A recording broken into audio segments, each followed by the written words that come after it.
Good morning, students. In today's video, I'll explain you the first chapter, A Triumph of Surgery from Footprints Without Feet, written by James Herriot. Before explanation, I'll give you a brief introduction of the main characters. In this story, the main characters are James Herriot, Mrs. Pumphrey, and Tricky. James Herriot is a veterinary doctor. Veterinary doctor means those who treat the animals, and he loves animals. And in this story, he is much worried about the Tricky's illness and he takes care of Tricky. And the second is Mrs. Pumphrey. Mrs. Pumphrey is a rich lady with plenty of maids and servants. She is passionately attached to her pet dog Tricky. She is a very caring woman.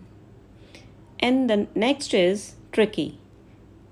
Tricky is a small dog. He loves to eat food anytime. He is very pampered by her mistress. She gives him lot of chocolates, creams, etc. Now students, I'll tell you the entire story line by line. In the first stanza, the narrator is telling us how he was worried about Tricky. I was really worried about Tricky this time. I had pulled up my car when I saw him in the street with his mistress, and I was shocked at his appearance. So in the here the narrator was very shocked. He stopped his car.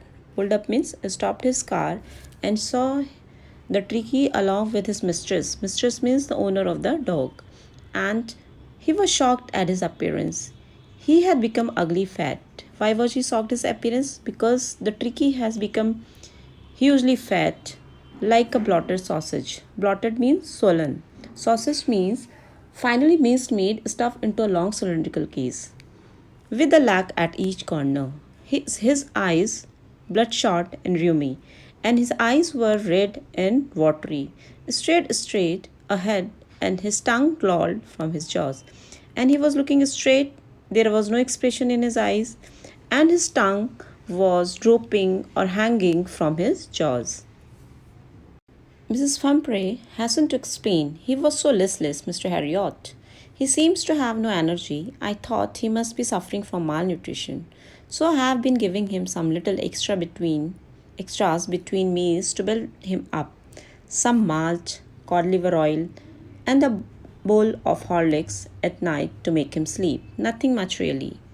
So Mrs. Pumphrey, Tricky's owner, was in a hurry to give explanation. She told Mr. Herriot he was so lethargic, and she thought that Tricky was suffering with malnutrition and did not have any energy and excitement. So she used to give him malt, cod liver oil, and a bowl of Horlicks at night, apart from his regular meals. Then she said she didn't give him much to eat. And did you cut down on the sweet things as I told you? Then the narrator asked her if she had cut down on his sweets as she was told to do.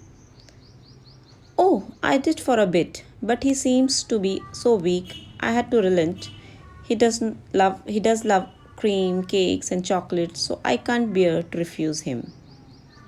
Then she replied, she did it for a while, but she felt that he was getting weaker. Because of that, she had to stop being so harsh with him.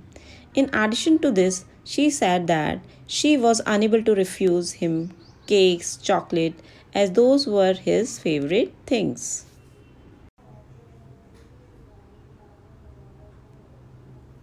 I looked down again at the little dog. That was the trouble. Tricky's only fault was greed. He had never been known to refuse food. He would tackle a meal at any hour of the day or night. And I wondered about all the things Mrs. Pumphrey hadn't mentioned. Then the narrator knew about Tricky's ill health reason.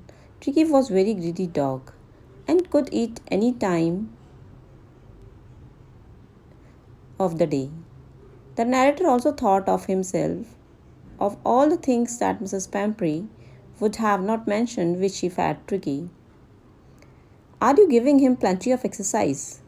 Then the narrator again asked Mrs. Pumphrey whether Tricky was exercising properly. Well, he has a little walks with me, as you can see. Then she replied quickly, as he can see that he sometimes the tricky comes with him for walk, but Haunt King, the gardener, he has been down with his lumbago. Lumbago means a muscular pain at the backside, so there has been no ring throwing lately. She replied she took him out for a walk, but he was not playing with ring because the gardener is not coming these days because he was suffering with the back pain. I tried to sound severe. Now I really mean this. If you don't cut his food right down and give him more exercise, he is going to be really ill. You must harden your heart and keep him on a very strict diet. Now the narrator tried to talk seriously to Mrs. Pampry that if she did not control Tricky's eating habit and increase his exercise, he would soon fall ill. He also told her she must stay strong and strict with him and put him on a strict diet. Mrs. Pampry wrung her hands. Oh, I will, Mr. Harriot. I'm sure you are right. But it is so difficult, so very difficult. Then Mrs. Pampry rubbed her hand as she was very nervous. She accepted that Mr. Harriot was right. She promised to the doctor that she would be strict, but at the same time, she said it was very difficult for her to refuse him for any food. She set off head down along the road as if determined to put the new regime into the practice immediately. She walked away and put her head down as she was said to control the Tricky's diet, but she determined to put the new routine into practice immediately. I watched their progress with growing concern. Tricky was tottering along with his little tweed coat. He had the whole wardrobe of these coats, and for the cold weather, and a raincoat for a wet days. The narrator was watching them when they were going, and he was very concerned about his growing illness. Tricky was tottering along with his little tweed coat. Tricky was walking unsteadily with his little tweed coat. Tweed means a kind of woolen fabric. He had a whole wardrobe of these coats. These coats, as you know, the Mrs. Pampry was a rich lady. So this line also suggests that how much the Tricky is pampered.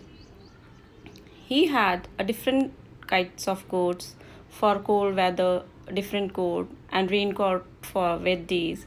He struggled on, dropping on his harness. His struggle means he was walking with very difficulty, dropping on his harness. Dropping means hanging in his harness. Harness means the stuff that the dogs put on their necks.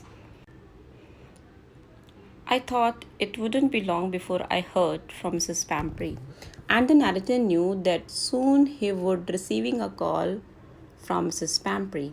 The expected call came within a few days. Mrs. Pampry was distraught. Tricky would eat nothing, refused even his favorite dishes. As the narrator was expected the would come, within a few days he received a call. Mrs. Pampry was very sad, despair, worried that Tricky was not eating anything. He was refusing his favorite dishes. He had bout of vomiting. He spent all his time lying on the rug, panting, didn't want to go for walks, didn't want to do anything. He had a bout of vomiting. He is suffering with vomiting and spent all his time lying on the rug. Rug means a kind of mat. Panting means he has a difficulty of taking breath. Short breath he was taking. Didn't want to go for walks. He was not eager to go for walks. He was not doing anything. I had made my plans in advance as the doctor was had made a plan before. The only way was to get Tricky out of the house for a period. So what was the plan? Because the doctor had planned to take out the Tricky out of the house for some time. I suggested that he be hospitalized for about fortnight or to be kept under observation. Then the doctor suggested Mrs. Pampray that the Tricky must be hospitalized for about a fortnight. A fortnight means 50 days or 2 weeks. The poor lady almost swooned. She was sure if he would pine and die if he did not see her every day. So that Mrs. Pampry, she was almost fainted. She was sure that if Tricky would be sad and die if he did not see her every day. But I took a firm line. Tricky was very ill, and this is the only way, and this was the only way to save him. In fact, I thought it's best to take him without delay. And but the narrator was very determined because that was the only way. Because he was already knew that Tricky was ill, and that was the only way to take out Tricky from that house without any delay. Followed by Mrs. Pampry Wellings, I marched out to the car, carrying the little dog wrapped in the blanket. When he was taking out the Tricky in his arms, Mrs. Pampry was crying. He marched out means moved out to the car, carrying the little dogs wrapped in a blanket. The entire staff aroused, and maids rushed in and out, bringing his day bed and night bed, favorite cushions, toys, rubber rings, breakfast bowl, lunch bowl, supper bowl. So, when the narrator was taking Tricky along with him, the entire staff was busy in arranging all the favorite things of Tricky, like his day bed, his night bed, his favorite cushions, toys, rubber rings, breakfast bowl, lunch bowl, etc., supper bowl, etc. Realizing that my car would never hold all this stuff, as the narrator knew that these many stuffs were not fit into his car, he started to drive away.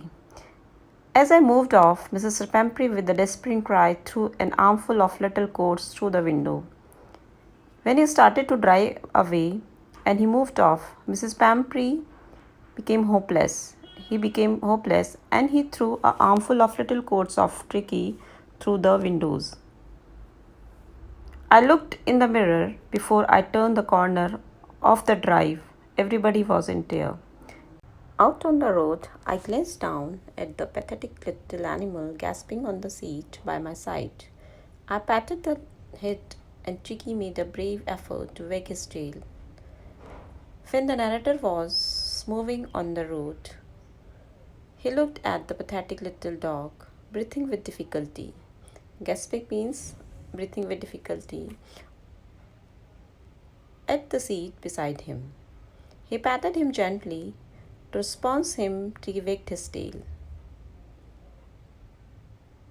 Poor old lad, I said, you haven't a kick in you, but I think I know a cure for you. Then the narrator told Tricky he knew that he did not have any energy, but he had the way to get him better cure. So student, this was the explanation of half of the chapter. Rest of the chapter I'll explain in my next video. So keep watching.